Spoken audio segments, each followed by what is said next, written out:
we had 4-4-3. Max Olsen, Cultops, Bigara. Third place was 4-3-8.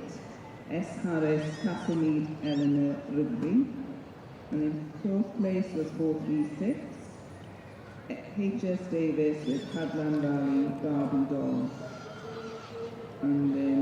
Mlaen o'n yn canol y brifgylch i'r adran A berniadu yr ebolion wrth gwrs sydd o hyd yn ffefryn bach i'r dorf I weld yr ebolion bach hyn ac yn ennill dosbarth am y gwriw a'r ebol gwriw yw tu flaen I ni nawr I Gemma Morris Border Valley lead the way wrth y march Gilmeri Casemiro ac allan o Border Valley cover girl gwad da fyna tipyn o brofiad yn dad am am yn dys e?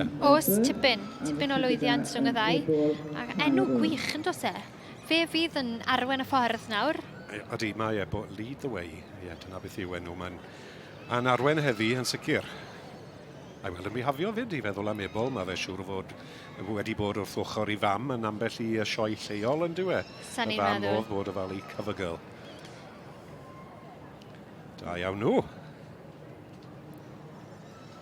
credu cover girl wedi cael tipyn o lwyddiant fan hyn ac a'r tad wedi ennill yn yr ffair eiaf fi'n credu. Odi mae, wi'n nabod o'r enw a tymod os wi ddim yn cofio gormod am yr adran na, wi wedi glywed amdani ddi.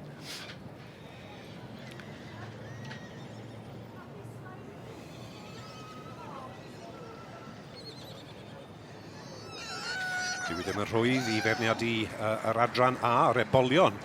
Bob blwyddyn ond mae'r beirniad Mrs Sarah Hamer wedi dewis taw.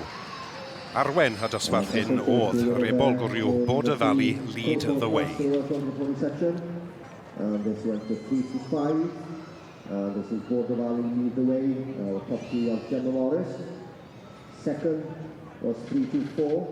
This is Petwell Phoenix. Property of Daniel May.